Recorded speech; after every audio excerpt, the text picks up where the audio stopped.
What's up, Trail and Summit? Brian here with Cascade Custom Vans. We have another build rolling on the shop this week. Let's have a look. All right, guys, this van's fully loaded front to back, top to bottom. So up front here in the kitchen, we have a full kitchenette, galley set up here, sink, 7-gallon fresh gray down below with the quick exchanges on there. Quiet closes on the cabinet.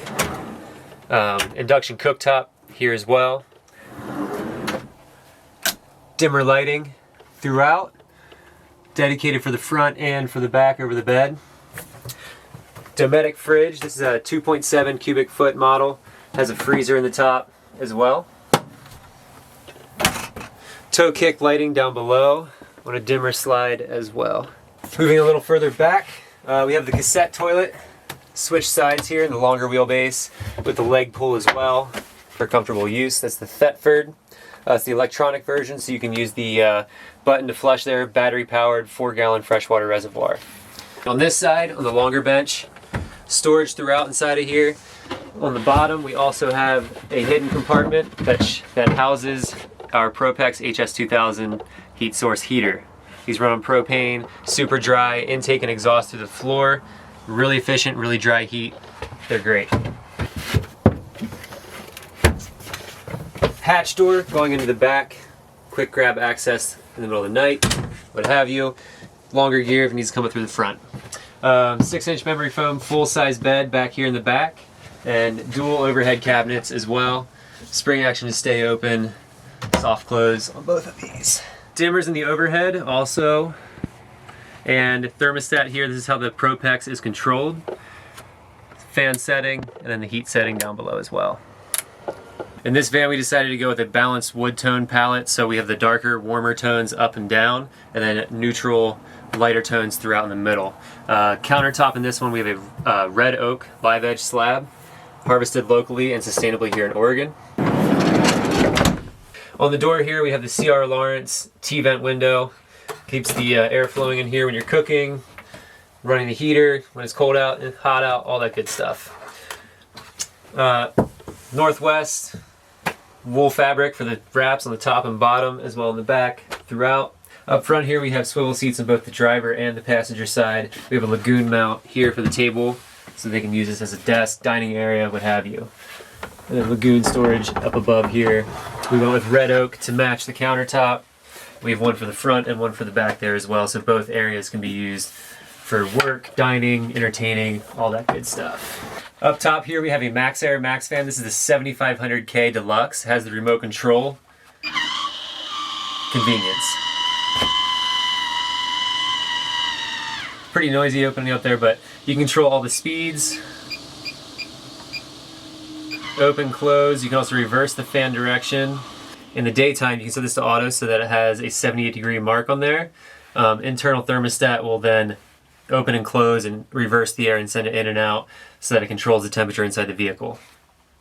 And you can also adjust that so that you can drop the temperature, if you guys can see that, down to 68 degrees, so it keeps the cabin nice and cool. Alright guys, in this van we have 2 lagoon mounting points, full setups, double arms. The client requested to have the separate spaces be usable at the same time for working on the road. So we have both of those set up here. So we have a dining option here for these two to share it, as well as a workstation there, however you want to set it up. Up front, in the back, all that jazz. Back here, guys, we have an outdoor shower, different version than the last. Last time we had an electric. This is a gas model, Gasland, as you can see. Let's set it up.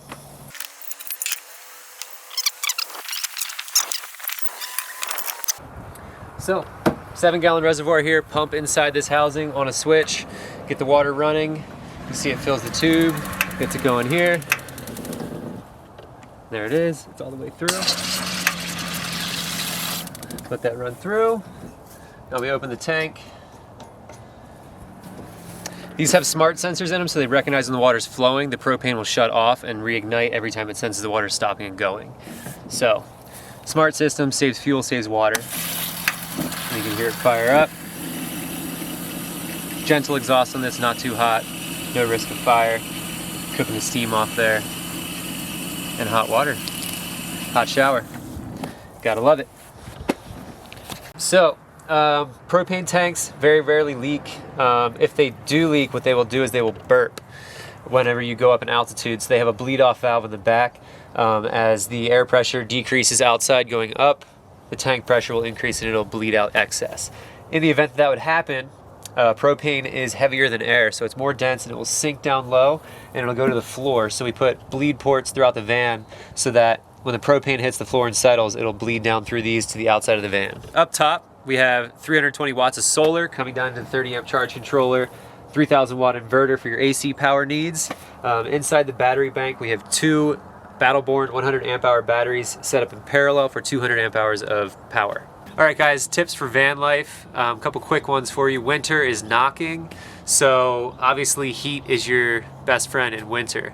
If you don't have access to a heater, if you don't have Propex, a Webasto, or a S-Bar heater to install, a Mr. Buddy will cut it for you and get you by. Make sure that you ventilate your van no matter what heat source you're using. If you're using Mr. Buddy, if you're in a pinch and you have to use that to get you by through the winter, make sure that you crack a window so that you have gas exchange in case there's any off-burning of the gas. Carbon monoxide can kill you, so that's not cool.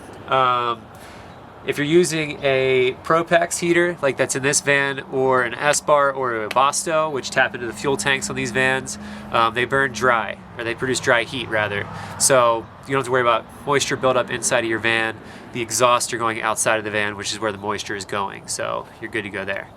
So if you don't have the option to blow out the pumps in your van and the storage tanks and all that stuff, you can add propylene glycol, which is a standard plumbing use. So it prevents things from freezing, prevents water from freezing. It's non-toxic, it's safe. You don't want to drink it, it doesn't taste good, but if you have it in your system and it gets into your drinking water by a little bit, it's not going to hurt you, it's not going to kill you. But that keeps your pumps from freezing up, it keeps things from bursting, fittings from exploding. You go to use your van in the spring because it's been sitting for a couple months, something froze you didn't realize froze, and it explodes. You got a huge plumbing mess in your hands, water leaking everywhere. So winterize your van as best as you can. Power banks and batteries. It's well known that lithium iron phosphate batteries, they're the leading technology of batteries right now in the market. If you have AGM batteries, the absorbed glass mat, the old lead acid style batteries, they don't function as well in the cold.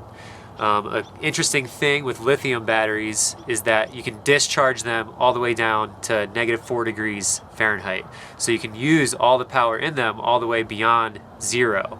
The trick to that, or the catch to that, is that they won't recharge until they get to 32 degrees Fahrenheit. So they will lock themselves out. The onboard battery management system will recognize the cold, and to prevent damage from the cells, it will prevent them from recharging when it's sub-zero or sub-freezing temperatures. So a quick hack to get around that: if you don't have a heater in your van to heat up the area and let them come back up to the ambient temperature of your van, you can always take the little hot hands that you stick on for skiing in your gloves, slap those on the side of your battery bank, let the batteries heat up a little bit through those, and then you'll be able to recharge again. Alright guys, that does it for this van here. This is a 159 2500 ProMaster. Again, I'm Brian from Cascade Custom Vans. Thanks for checking it out.